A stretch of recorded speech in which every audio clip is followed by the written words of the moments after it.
Welcome to Brevard News Focus. My name is Kevin Jeffrey, your moderator, and I'm joined by Kristen Lanzana of Palm Bay. And we're going to be talking today about flock cameras. And if you do not know about flock cameras, you want to hold on. You really want to know about them. Now, flock cameras were introduced here recently into Florida, and we'll talk about when it happened in Palm Bay. But they're cameras that are automated license plate readers used by law enforcement and private entities that have faced significant criticism and documented issues. And so some of the issues, private violation and warrantless surveillance, that these cameras are able to, without warrant, surveil all of the cars that are coming through. Illegal data sharing, misuse by some law enforcement. We'll see that some law enforcement officers have been shown to follow their spouses on these flock cameras. Lack of transparency and oversight, community and legal pushback, among other technical and ethical limitations. And Kristen, you've been following this down in Palm Bay, and it's a real problem. And I don't think that the citizens really fully understand the depth of what the problem is here with the flock cameras. And you say what? I agree that they're just not really fully understanding what the implications are here. I have asked a lot of people, and they think that they're just traffic monitoring cameras, which when I tell them it's a little bit more in depth than that, they're actually quite shocked. What's interesting is that on Facebook or any of the social media, one of the main responses to this is that A, if you're not a criminal, what's the problem? Or B, they say, well, you're surveilled by everything anyway. There is no presumption of privacy in public. Okay, I think there's something wrong with this. Show me where I'm wrong with that kind of thinking. No, I would also agree that there is a big misunderstanding because it's not just are we doing something wrong right now? It's creating this precedent in this system of constant surveillance that will just continue to grow from here if we don't step up and stop it now. Okay, so they came to Palm Bay, and our correspondent here, Lance Fisher, says that he was responsible for bringing flock into Florida. Was I actually have his name right here on the contract? So you do have the I contract. do have the flock contract for Palm Bay, yes. And so this came in what year? It was in August of 2021. And it came in under the auspices of what?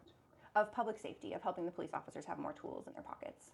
And so you asked the city council, and you've gone to the Palm Bay City Council. You started where? Was it in January that you started this inquiry? In February. I started inquiring in February or in January. In January, I started asking, and then in February, I started going to council to get more information. What has happened in your inquiry with council? So far, going to council, they've just kind of changed policy, so they don't have to really address the questions that I'm bringing up.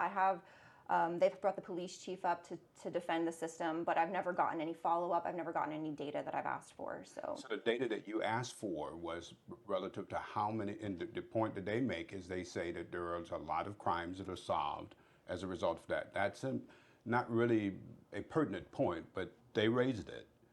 You asked for information and data that showed that this happened, and have you received it? No, sir, I have not. Why? That's a great question. I would love to know. They've just never followed up. I'm assuming it means that the city management doesn't see it as I know they have a list of things that they have to check back on and follow up with, and I'm just assuming that mine went to the don't have to follow up tab. And so these cameras, as far as you're concerned, they have what problem? What are the initial problems that you see with them? So they say that it's safety. But right. Obviously we talked about it and it's been shown that these can be misused. Mm-hmm. You talked about one at the Palm Bay City Council meeting just this week with regard to a lady that was pulled over, and it was the car that was pulled over. So tell us about that. So what had happened is the flock camera flagged that the vehicle owner had a suspended license. They pulled her over. She was not the owner of the vehicle, and she was actually about to be let go by the officer who was dealing with the situation, but then a second officer stepped in and escalated it to just a very traumatic level, honestly. It was pretty disturbing. So without the flock camera, this woman would have never been pulled over? No, she would have been about her day. Yeah. And so the presumption of safety, which is what they say this is, this has not been proven to be valid. Not from what I can see. As I said, I've asked for the data as to how many crimes have been solved, how many missing children have you found, where's the numbers, and I wasn't given any numbers. I was just deflected and told that it's doing its job and it's a good resource and we need it. So what have you seen are some of the side effects, some of the problems with this? Well, there's a few problems that could come along specifically with that woman who was assaulted whenever you have misidentifications of the system. And then beyond that, I mean, I have a 13-year-old who's getting ready to have his driver's license one day, and he's already under the understanding that he's going to be surveilled at all times. He has an understanding that there's going to be no freedom for him to even just travel around. So just even the ripple effect that this is going to create to the next generation is what worries me as well, beyond the public safety implications of flagging innocent civilians and then having them have to have altercations with the police officers. Flocksplaining. I like that term. Right, flocksplaining. And that's what you have when you talk about this issue. And it's almost like there's robots who automatically turn on their flocksplaining when you bring up this issue. Let's look at some of the flocksplaining that you've run into. And so you've run into the fact that people say that you have no presumptions of privacy in public. Yeah, that's a big one that comes up. They say you're in public, so you have no expectation of privacy. But there are a few cases that have shown that depending on the situation, there is a reasonable expectation that you could have privacy in a public place. So is there a difference, though, I mean, with the presumption of privacy between a private entity and government? I would say yes. I would say there's a big difference in like Lowe's or Home Depot having these cameras versus the local law enforcement and federal agencies being able to just have access to a tracking, basically a tracking system of where all the Americans have, where they go, where everyone's going. So now these cases are beginning to make their way through the United States Supreme Court, and this has happened in 2018. This is Carpenter versus the United States. The Supreme Court ruled that the long-term location tracking via cell phone data is a search under the Fourth Amendment, requiring a warrant. Courts in places like Norfolk, Virginia, and Illinois have drawn parallels to the FLOC's ALPR systems, noting that the aggregate location data from hundreds of cameras creates a digital mosaic of a person's private life, potentially requiring a warrant. And so when you say, okay, Lowe's, Home Depot, they do it, that's much different from the government. Now it gets into a Fourth Amendment situation. What do you say, what do people say to you when you bring that up? Yes, sir. So whenever I bring up the fact that this is creating basically a whole timeline of your routines, anyone could look at it and see where you are at any given time. It's just an infringement. It's kind of scary, honestly, to think about the fact that I could just maybe make a wrong turn or have an incident where I maybe ran a red light, and now they're going to go back and see where I've been, what I've been doing, how I've been traveling, and just kind of put together a profile whenever I was an innocent civilian. I didn't do anything major wrong, but then they have the ability to form a case and try to find something on you. And that's what's scary. So that brings us to the next point. A lot of people say in flocksplaining, which is what I call it, is they say that then why are you complaining? You must be a criminal. Why are you concerned about the fact that you're being surveilled? Yes. When I hear that, I wonder what our founding fathers, they must be rolling over in their grave. Were they criminals? Yeah, right. I mean, this is, it's illogical. I mean, Yeah. what they're saying is almost illogical. I mean, it doesn't mean I mean, it's the responsibility that the citizens have to keep their government under control. Yes, to keep it in check and to make sure that our rights are protected, to make sure that the rights that we have are not being infringed upon, that we're not just giving them away because in the name of safety. Do you hear that a lot? As far as you must be a criminal, or you? I do. I see that a lot of my comments when I make posts about it are, oh, what do you have to hide? And it's not that I have something to hide, it's that I want to protect the rights of everyone in the future as well, because this could just become a slippery slope and spiral out of control. We've seen that already in the UK, in China, with their surveillance states. It's out of hand. No, in the UK, they've actually gone to actually taking them down. Yes, manually. I've seen some funny videos where they're stickers. Flock cameras are under attack. They are taking them down. They're taking it into their own hands. And I don't want it to have to come to that here. I want them to listen to the people and to understand this is not something we want. This is not something we approved in the first place. And they need to listen to the people because we are the ones in control of the government. Regard to Palm Bay, what are you trying to get the city of Palm Bay to see?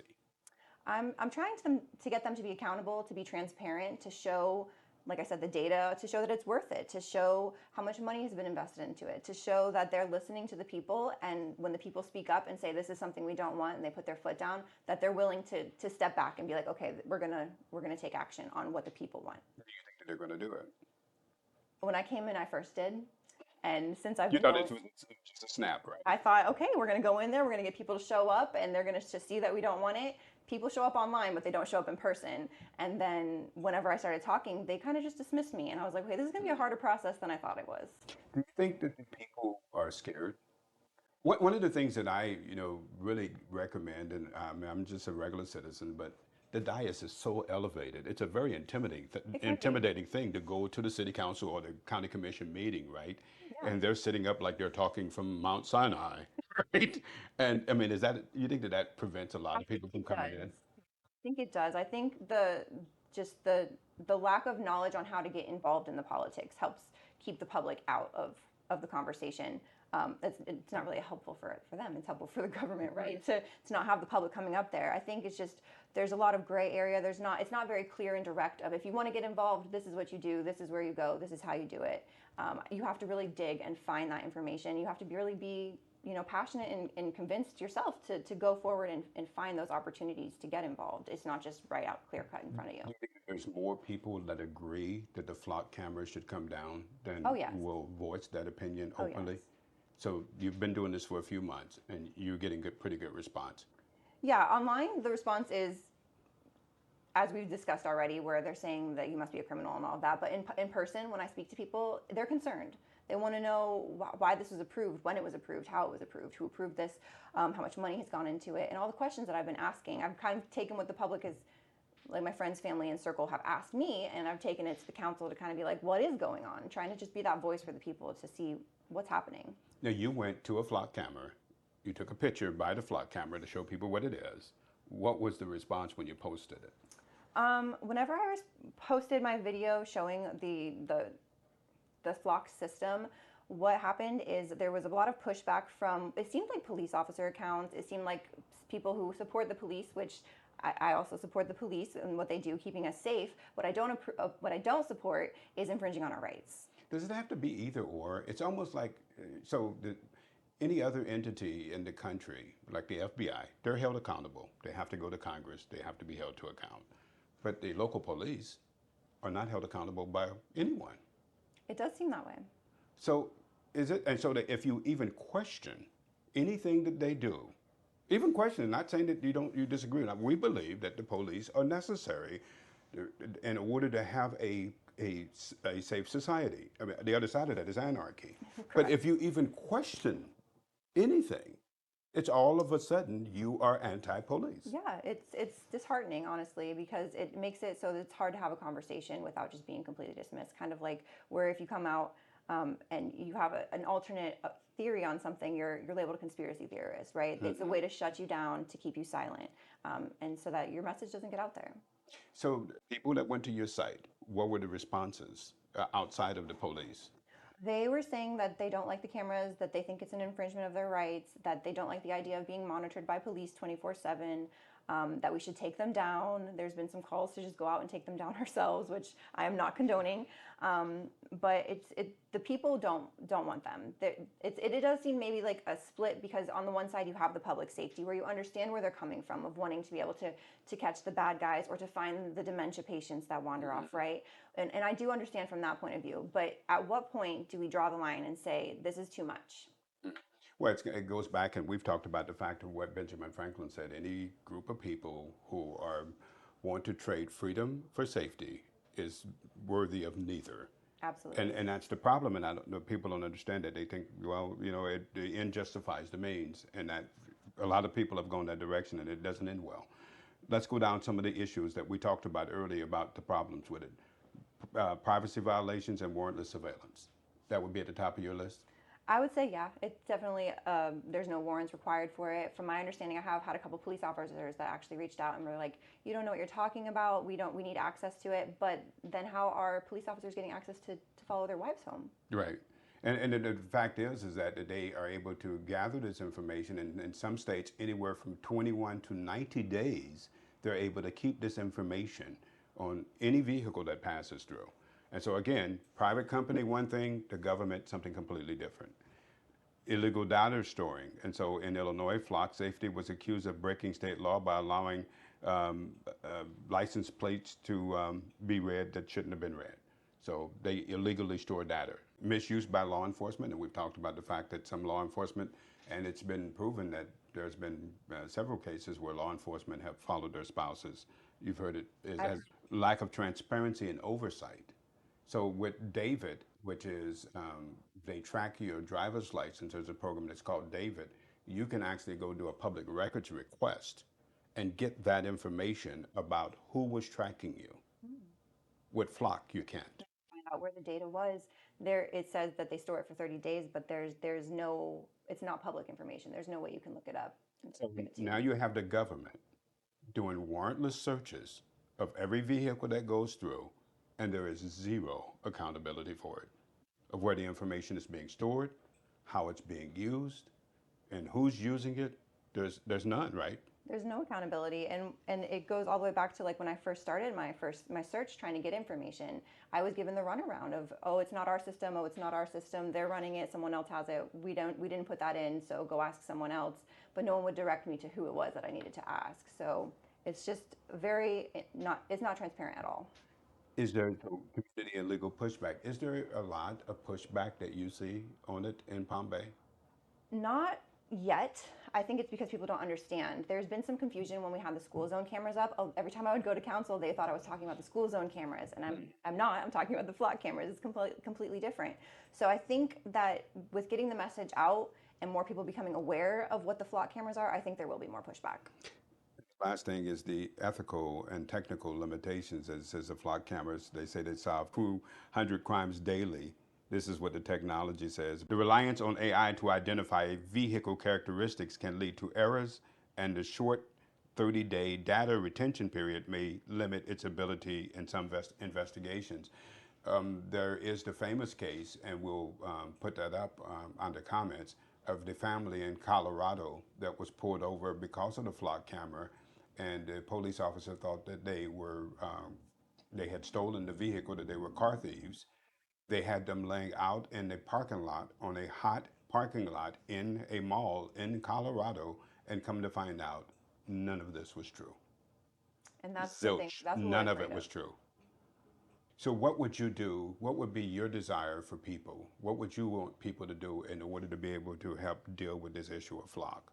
I would love to see the people come together to bring this to all of the city councils that have a flock camera in their city and say that we're demanding that you take this down. We're demanding that you at least let us have the public conversation about it, because in Palm Bay, this was brought through the consent agenda. So the public never had a say in it. It was just kind of pushed through quietly. And we've never had a say in it. So tell the consent agenda, and a lot of people that may not know what that is, can you explain what consent agenda is? Of course. So for the consent agenda, it's a list of items that the council has already looked at ahead of time before the meeting, and then when they come into the meeting, they're going to vote all at once to approve all of the items that are on that. It wasn't really meant for these kind of items. It was meant for items that were uncontroversial, items that were rubber stamped, like budgetary things of that nature. But they are passing a lot of things on the consent agenda that really people have no idea what they're passing. Exactly. And so this is one of them. Yes, I had to do a lot of digging to go back and find just any mention of flock in the meeting minutes to find out when it did get approved, because there was no really paper trail that I could find when I was going. I had to dig really deep to get that information. Okay, Kristen Lanzana, who is a concerned citizen out of Palm Bay, and this is a very serious issue, and we hope that you look into it. Don't take our word for it. If you look into it and just check it out for yourselves, you'll find that this is a very serious issue that really deserves some investigation into it. Kristen, thank you for joining us on Brevard News, and we'll see you again next time on Brevard News Focus.